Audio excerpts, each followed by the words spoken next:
Cerca de la Plaza de la Bandera. Así que tenemos el honor de tenerlo a él acá en esta presentación, que ojalá sea la primera de diversas activaciones con distintas actividades que queremos hacer en este espacio para revalorarlo y ponerlo en vigencia, ¿no? En vigencia educativa además. Así que Pedro, bienvenido y gracias. Muchas gracias a la invitación de Pueblo Libre. Bueno chicos, a ver, les mencioné quiénes construyeron esta huaca. ¿Sí? ¿Se acuerdan el nombre? ¿Serán los Inca? No. No, son un pueblo anterior a los Incas, se llamaban los Ichma. ¿Ya? Ichma. Ichma significa en quechua rojo. Entonces ellos habían tomado ese nombre porque el color rojo era sagrado y lo utilizaban en distintas ceremonias o para pintar sus templos. ¿Ya? Ahora, hemos hecho una actividad allá que tiene que ver con hacer cerámica y con pintar, ¿no es cierto? Ustedes, ¿cómo se imaginan que eran las construcciones de los Ichma? ¿De qué color estaban pintadas? ¿De rojo y de qué más? Amarillo. Amarillo, muy bien. En Mateo Salado, que es una huaca que está cerca, como ustedes saben, ¿ya? Es una huaca que también fue construida casi al mismo tiempo que esta por los Ichma. Y allá hemos encontrado pintura de color amarillo, ¿no? Aparte hacían cerámica, ustedes han visto la cerámica, ¿no? ¿Con qué la harían ellos? ¿Con plastilina? No, ¿con qué la harían? Con arcilla, con barro, muy bien. ¿Y qué colores utilizaban? Miren. Rojo. Así es, casi los mismos colores que ustedes han utilizado. Es más, los Ichma tenían dos tipos de cerámica muy característicos, dos vasijas muy características. Estas de aquí, que son unos cantaritos, lo están viendo casi del tamaño que es, donde hay una cara de un señor en el cuello. ¿Ven? Acá ellos hacen una cara de un señor. Esto se les llama cántaros cara gollete. El gollete es el cuello, ¿ya? Esta es una forma característica de la cerámica Ichma. Y otra forma característica es esta, con pintura blanca. A veces los Ichma hacían esta pintura así como brochazos, como si le dieran brochazos así descuidados. No significa que ellos la hicieran mal, sino que era su manera de cómo expresaban su arte. No todos hacemos el arte de la misma manera, ¿no? Cada uno tiene las características que, por ejemplo, ustedes han visto esa cerámica que tiene como dos picos, ¿ya? Eso es una cerámica de una cultura que se llamaba Wari, que era anterior a los Ichma. Esa era una forma como ellos hacían cerámica, como ellos hacían su arte. Esta es otra forma, y también con esta pintura crema, chorreado que le decimos los arqueólogos, es típico de cómo los Ichma hacían su cerámica, ¿ya? Ahora, muy bien, lo que vamos a hacer es un recorrido por esta huaca, ¿no? Están yendo acompañados de un arqueólogo, pero se trata de que como tenemos que respetar nuestra huaca, justamente para que todos la disfrutemos con actividades como esta, siempre el ingreso tiene que ser acompañado por un arqueólogo y debidamente autorizado, ¿ya? O sea, traten ustedes siempre de cuidar la huaca de su barrio para que no se ingrese libremente, porque uno puede caminar por una zona donde no es y más bien uno destruye un muro, por ejemplo, ¿ya? Y así perdemos la historia. Entonces se trata de siempre ir con cuidado, ¿ya? Entonces vamos a entrar por allá. Por allá. Los arqueólogos de trabajo. Sigue la flecha. Sigue la flecha.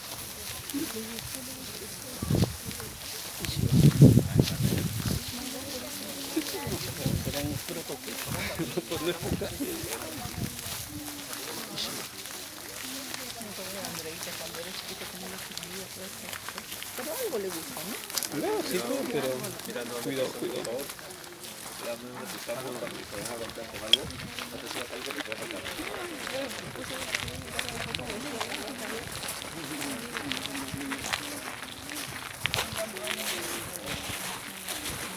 Y vamos recordando, ¿ya? ¿Quiénes construyeron esta huaca? Muy bien. ¿Qué otra huaca construyeron los Ichma? Ya, muy bien. Y hay otra huaca más, a ver, ¿quién la conoce? Está al frente. Está cruzando la pista. La Luz, muy bien. ¿Qué puede diferenciar a estas huacas? Aparentemente, esta huaca, que es de la misma época de los Ichma de Mateo Salado, es una huaca anterior a los Incas. Pero la huaca La Luz es una huaca que se construye ya cuando los Incas conquistan a los Ichma. ¿Ya? Eso lo sabemos los arqueólogos porque ya se han hecho excavaciones y la cerámica que sale ya es una cerámica con influencia inca. En estas parece que no. Aquí en esta huaca han habido trabajos, pero hace muchos años, aproximadamente en los años 40 que se hicieron limpieza para poderla exponer un poco más. En ese tiempo lo hizo el Patronato de Arqueología. Nosotros suponemos que todos estos desmontes que vienen acá caben como un morrito, ¿no? Y acá como que se alza también otro morrito. Esos son desmontes de cuando limpiaron la huaca. Y por lo que encontraron aquí, se le denominó a la huaca con un nombre especial. ¿Alguien sabe cómo se llama esta huaca aparte de Julio Cetello? Panteón Chino, muy bien. ¿Por qué se habrá llamado Panteón Chino? Muy bien, exacto. Los migrantes chinos llegaron en el siglo XIX, a partir de la segunda mitad más o menos del siglo XIX, y ellos, tanto por su situación económica, que era de no tenían muchos recursos económicos, como porque no eran de la religión católica, generalmente se enterraban en huacas. Ellos trabajaban en las haciendas, esto eran antiguas haciendas, ¿no? Si mal no recuerdo, todo esto fue parte de Pando. Ellos trabajaban en esas haciendas y entonces cuando morían se enterraban en las huacas, ¿ya? Los chinos, que también les llamaban culíes en esa primera época, ¿ya? Se enterraban en las huacas por el motivo que les he dicho, porque ellos no eran católicos y también porque les tenían cierto respeto, cierta veneración, o sea, también los consideraban lugares sagrados. Nosotros hemos encontrado el entierro de un chino allá en Mateo Salado y más o menos sabemos cómo eran esas costumbres porque lo hemos investigado. Pero por lo que sabemos, aquí se han encontrado, en Mateo Salado hemos encontrado uno, pero aquí, por lo que sabemos, por algunos recortes periodísticos, se han encontrado de 30 a 40, son muchos. Desafortunadamente esa información se ha perdido con el correr del tiempo y tenemos algunas referencias muy vagas, ¿ya? Pero entonces ya sabemos, esta huaca, llamada Julio Cetello, también se llamaba Panteón Chino, por la razón que les digo, ¿no? Porque se encontraron entierros de chinos del siglo XIX, ¿ya? También le llaman Riotambo, ¿verdad? Tiene esos tres nombres, ¿de acuerdo? Ya, ahora acerquémonos por acá, vamos por acá. Vamos observando, vamos tratando de hacer acción.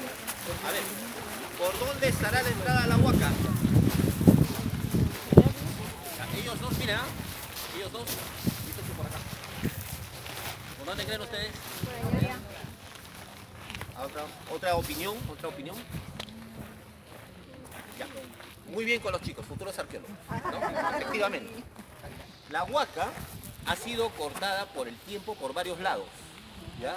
En realidad esta huaca era mucho más grande, pero la han cortado por este lado, la han cortado por atrás, la han cortado por aquí, casi por sus tres frontes, o sea, por sus tres fachadas que le decimos nosotros. Pero el acceso original debe haber sido este, de acá, que es como un gran corredor, como notan ustedes, ¿ya? Es probable, los arqueólogos no lo sabemos sobre todo todavía, porque necesitamos excavar, ¿verdad? Necesitamos excavar para saberlo plenamente. Es probable que este sea un edificio parecido a otros que hay en Pachacama. Los Ichma tenían también un centro muy importante en Pachacama, ¿ya?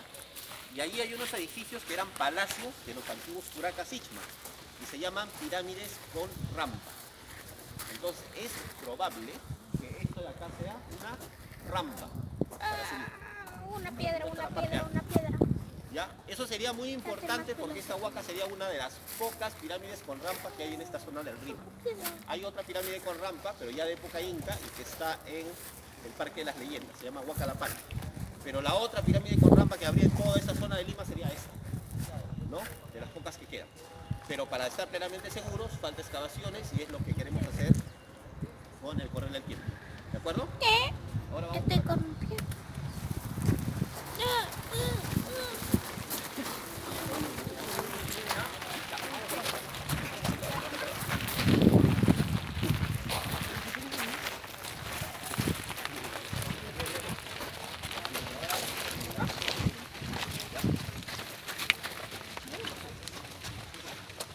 ¿Cómo se imaginan que construían los Ichma los muros?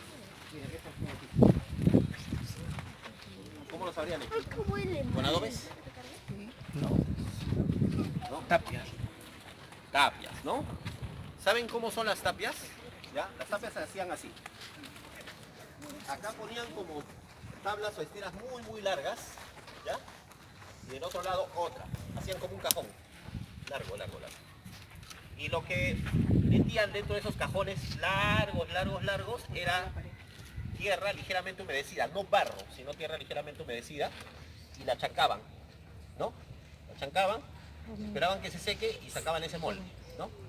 Y hacían un muro hasta esta altura. Una vez que eso estaba bien seco, ponían el molde que les he dicho ya en esta parte alta, hasta acá. Chancaban, chancaban, chancaban, se sacaba y ¡pum! Entonces se formaban así, ¿eh? Como bloques, ¿ya? Esa es probablemente la forma más común de construcción, pero lo que hemos estado viendo con cierta posibilidad en Mateo Salado, y este es un dato reciente, ¿ya? Es que probablemente estos muros también se pueden haber hecho por modelado, o sea, tal como ustedes han agarrado la arcilla, ya igualita, o sea, muros con la tierra un poco humedecida que le iban modelando a mano, ¿ya? Que también es una posibilidad, ¿de acuerdo? ¿Cuál es la ventaja? Cuando yo construyo la arquitectura así, o sea, con tapias, invierto más material y mano de obra. Necesito especialistas. Cuando la hago modelada, no. O sea, la construcción es más rápida, necesito menos mano de obra y lo se puede hacer con cualquier persona casi, ¿no? Eso explicaría por qué estas pirámides crecen rápido. Las pirámides de Mateo Salado son tremendas, pero porque han crecido a lo largo del tiempo, pero se han ido construyendo rápido. ¿De acuerdo? ¿Ya? Ahora vamos por aquí, vamos a subir por lo que probablemente sea la rampa, ¿ya? Vamos en filita.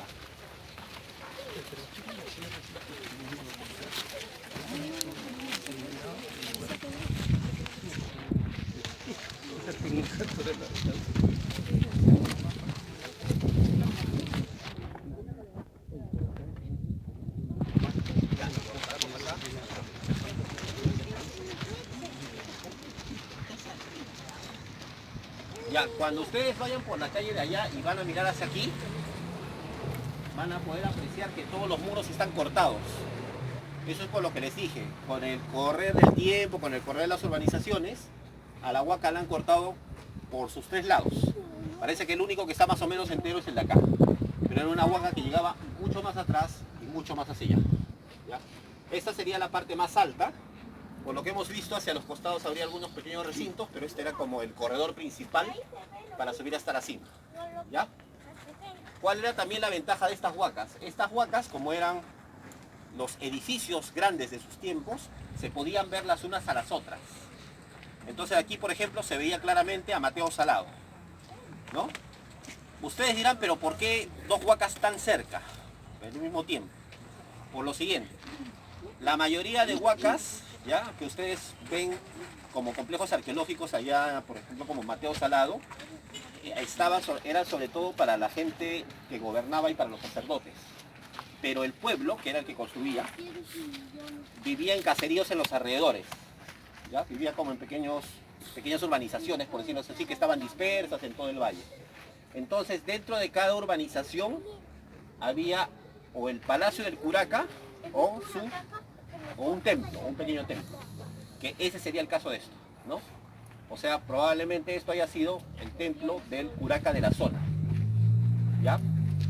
Y cuando cuando llegan los incas y se construye Huaca la Luz, por lo que dicen algunos arqueólogos, allí más bien lo que se habría hecho es como un pequeño yahuasi, o sea, los incas traían a las mujeres que se dedicaban a hacer vestidos para tributar al imperio inca. ¿De acuerdo? ¿Ya? Muy bien, hasta aquí. ¿Alguna pregunta? No, eso no sale justamente. O sea, cuando uno va por un sitio arqueológico, lo que se tiene que evitar siempre es pisar muros o pisar esquinas. Eso siempre se tiene que evitar, porque si yo piso acá una esquina, ¿ya?, lo que voy a hacer es debilitarla y hacer que se caiga, ¿no? Entonces justamente lo que tengo que evitar es ir por los muros. Yo tengo una ¿Ya? pregunta. Sí, dime. ¿Cómo pueden saber qué evidencia hay que indica la velocidad con la que se construyó una huaca? Ah, eso generalmente tienes que verlo con excavaciones. Porque en el Mateo Salado, por ejemplo, lo que tenemos es un corte muy grande hecho por huaqueros. Ya, Entonces ves los distintos edificios superpuestos. ya las estratas. Sí, los estratos.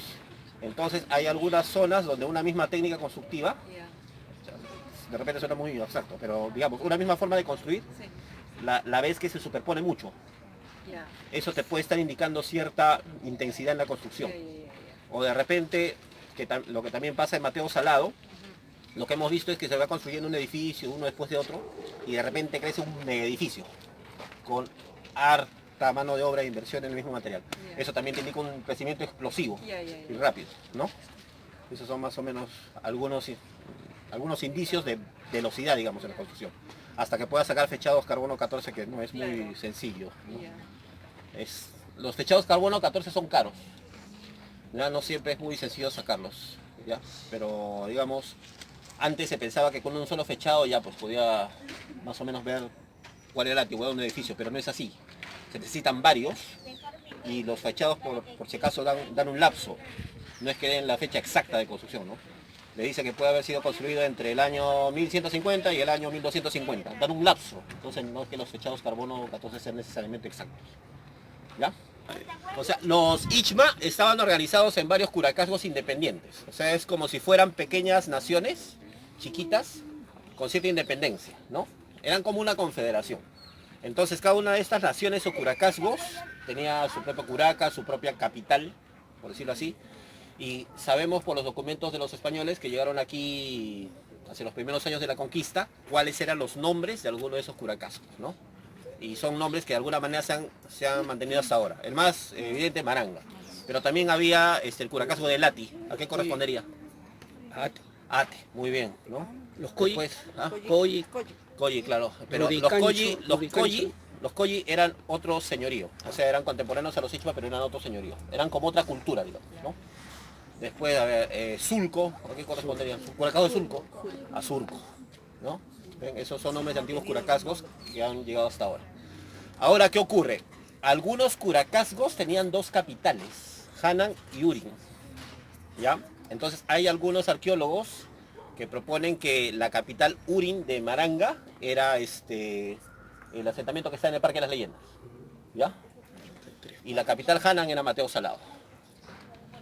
Hay otros que proponemos que podrían haber hasta 3 capitales, ¿no? En un mismo curacazgo, o quizás hayan sido curacazgos independientes, pero no lo sabemos muy bien.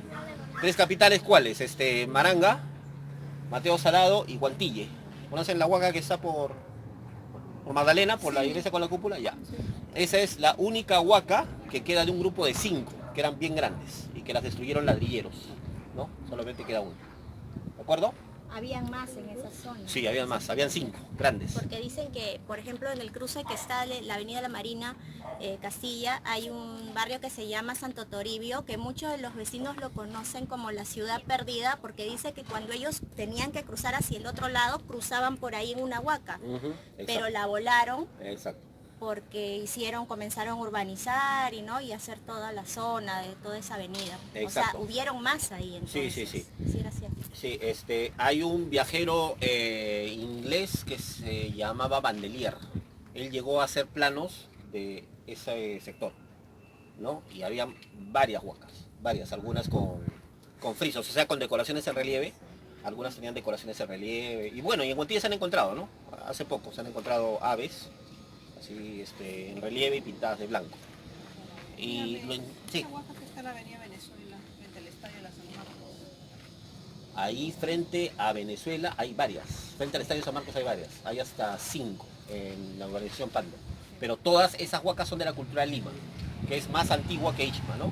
La cultura Lima estamos hablando del año 200 al 700 de nuestra era, ¿ya? Los Ichma son del año 900 al año 1450, se podría decir hasta 1532, porque ellos siguen superviviendo con los incas, ellos siguen conviviendo con los incas, ¿no?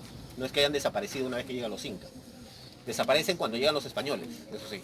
A los pocos años desaparecen totalmente. Por enfermedades, por inmigración, por condiciones de explotación, etc. Es bien dramático porque hay un español, perdón, para empezar, hay estudios que calculan más o menos que en toda esta zona de Lima había entre 140.000 a 200.000 personas, ¿ya?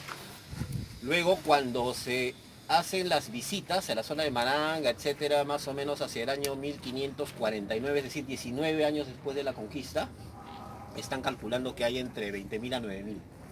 O sea, bajaron a la 10ª parte. Una resistencia natural a las enfermedades que traían del viejo mundo, ¿no? Como ustedes sabrán, pues Huayna Cápac murió por viruela, ¿no? Pero además de la viruela llegó gripe, tifoidea, enfermedades que no había acá, entonces eso los diezmó rápidamente. Luego hay migraciones, como las las condiciones laborales eran muy duras de explotación, migraban, se iban, buscaban lugares más apartados. La anita también morían muchos, ¿no? En la anita minera, que los llevaban para las minas, ¿no? Para Potosí sobre todo, también para los obrajes estos de textiles, ¿no? Y también murieron muchos cuando ¿se acuerdan de las guerras civiles de los españoles? Ya pues, la mayoría del ejército español eran indígenas, entonces eran levados y se mataban entre ellos, ¿no? O sea, era una situación bien dramática, ¿no? Entonces desapareció muy rápido la población Ichma aborigen de Lima. Y también desapareció el idioma, o hay algún rastro El idioma era quechua. El idioma de los Ichma era Era quechua. El idioma de los Ichma era quechua. Pero antes de los incas también. Quechua, sí. Dime. Sí. Alguien ha hecho travesura y puso, mira, una letra. Muy mal, muy mal. Es la primera vez que ves eso. Sí, y eso, cosas que no se deben... Sí, otra recomendación, cuando encuentren restos así en las huacas, no los recojan, ¿ya? Es lo primero que nos enseñan los arqueólogos, porque de repente viene un arqueólogo que lo puede investigar, pero si tú te lo llevas, ya se pierde.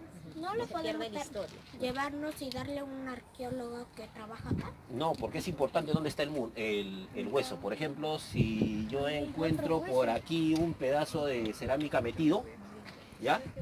Yo voy a saber qué cerámica que han utilizado como para la mezcla del muro, ¿no? Lo han metido así como para la mezcla del muro. Pero si tú sacas la cerámica de ahí, yo no voy a saber de dónde ha salido. Entonces no te puedo decir eso. Acá hay unos huesos. ¿Ves? Ajá. Ya, volviendo a lo del quechua, que me parece importante.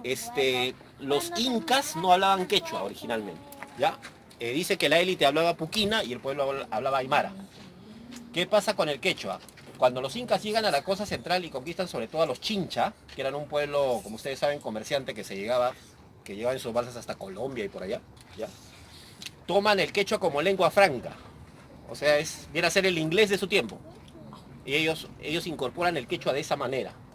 Pero los incas no hablaban quechua originalmente. Su lengua era, como les digo, aymara y puquina. El quechua era de esta zona, era de la costa central y costa sur, ¿ya? Son los incas los que se lo expanden en todo el Tahuantinsuyo. ¿De acuerdo?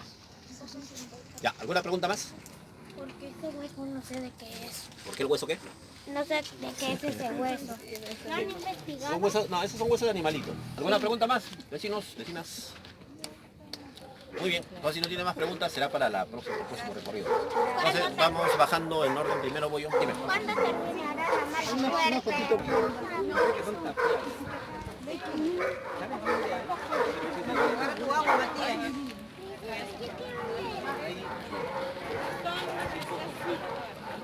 Parece la guaca de... Estamos bajando.